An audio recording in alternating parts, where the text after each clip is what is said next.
Selamat pagi, Assalamualaikum warahmatullahi wabarakatuh. Berjumpa kembali dengan Budi Raharjo di Padepokan Budi Raharjo.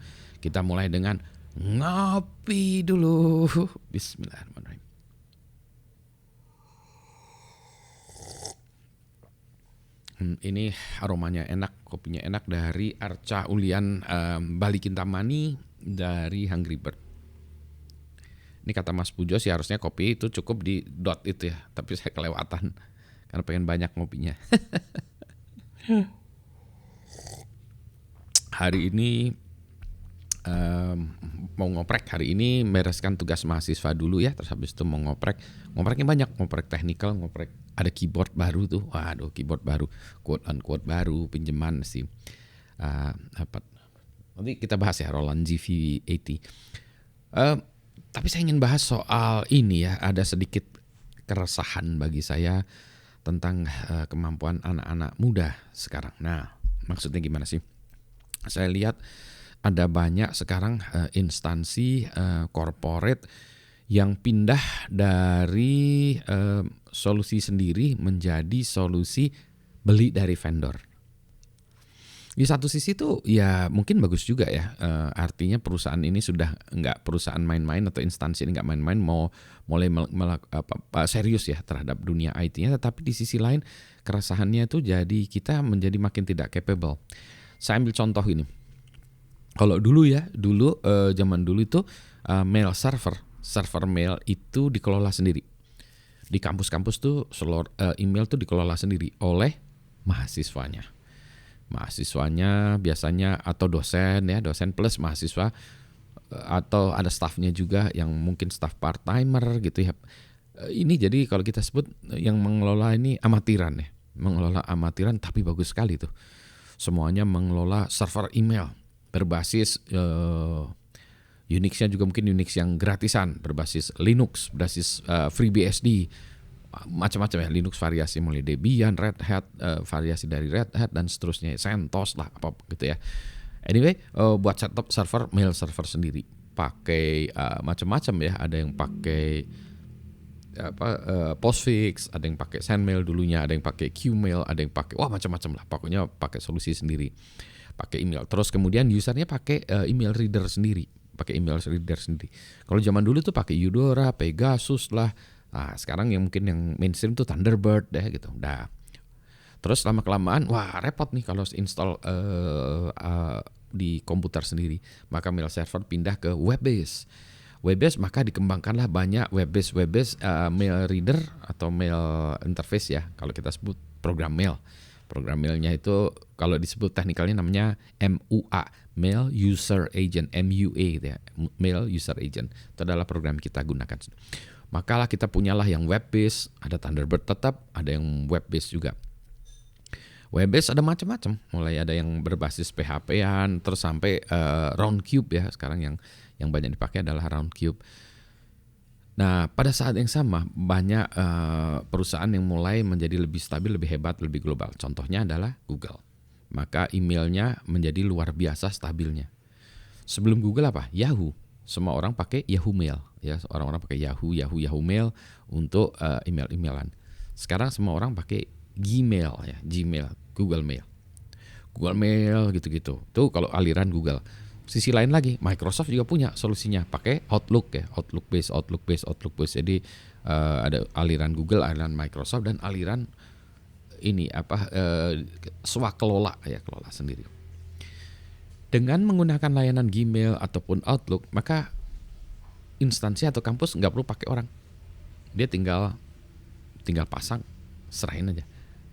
Dengan kata lain, di outsource kepada vendor. Akibatnya apa? Akibatnya internal ini kemampuan teknisnya menurun karena kita menyerahkan kepada vendor. Nggak ada lagi orang yang ngulik, mentuning server mail, melakukan tuning ke performance-nya supaya bisa lebih hebat dan seterusnya ya. Ini mulai turun. Ini ambil contoh email ya. Contoh email. Hal yang lain juga bisa ya, workflow dan lain sebagainya. Nah, yang sangat sedihnya apa? Kalau dulu di kampus-kampus banyak orang jagoan-jagoan IT.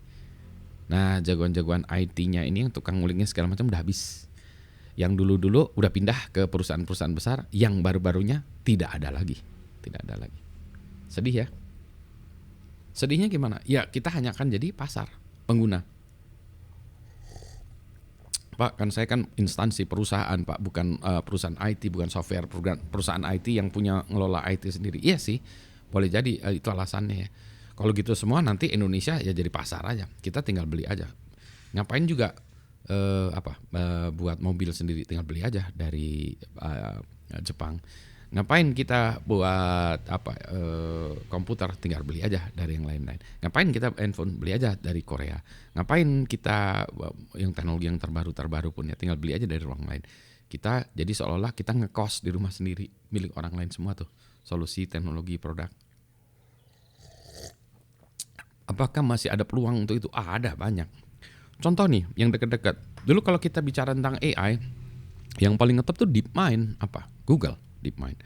Tiba-tiba ada muncul yang namanya OpenAI. OpenAI itu resourcesnya kalah jauh dengan Google. Muncullah dia yang namanya ChatGPT itu. Kok bisa ngalahin ya perusahaan kecil atau usaha kecil ngalahin usaha besar? Kecilnya unquote ya, karena kecil dia juga didukung oleh awalnya Elon Musk ya dan teman-temannya, sampai akhirnya didukung oleh Microsoft. Jadi besar juga sih. Tapi awalnya dia kecil. Bukan awalnya, yang sekarang pun kalau dibandingkan dengan resources yang dimiliki Google masih kecil sih sebetulnya. Tapi dia lebih bagus kan solusinya ya. Quote-unquote lebih bagus ya kalau dilihat dari kacamata user.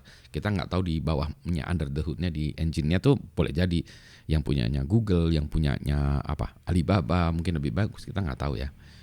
Punyanya Amazon mungkin lebih bagus juga, kita nggak tahu ya. Tapi dari kacamata user, Google email banyak ya, Outlook sekarang banyak juga dipakai. Terus kalau dari ini AI orang-orang pakai ChatGPT gitu ya. Dari segi video orang pakai YouTube dan seterusnya gitu ya. Jadi apa? Saya ngobrol-ngobrol nih 2 minggu lalu ya dengan siapa ya, dengan Lasu Ardi atau ngobrol soal itu tadi ya. Kita tuh nggak punya orang-orang di Indonesia yang makin lama kita berkurang orang-orang yang memiliki capability teknis ya, berkurang turun-turun. Ini mungkin salah saya sendiri ya juga ya. Saya di sini juga cerita tentang high level ya. Mungkin suatu saat saya harus cerita juga tentang ngulik coding-coding yang teknikal. Saya masih ngulik gitu, tapi saya kayaknya harus share juga ya, meskipun tidak populer ya, ngulik codingan atau ngulik musik atau ngulik apa ya yang very technical gitu ya, tapi kayaknya perlu gitu ya, ngulik-ngulik gitu. Jadi tidak hanya umum aja, tapi lebih teknis lagi, teknis yang di sisi science and engineering. Kalau di bidang entertainment udah banyak lah yang lebih jagoan gitu, udah hebat lah orang Indonesia segala macam. Bidang sport mungkin ya, tapi di bidang science and teknologi ini kayaknya harus ada orang yang ngulik-ngulik yang lebih menyenangkan deh ngulik-nguliknya. Saya lihat ada yang buat video-video tentang tutorial gitu ya. Ada yang how to, tapi ini saya pengennya juga lebih sekedar dari how to-nya juga ya. Ada some kind of philosophically tapi science and technology. Gitu, ini kok saya jadi pengen ngopi dulu ya. Gitu ya, poinnya hanya itu ya, nggak usah panjang-panjang sih poinnya.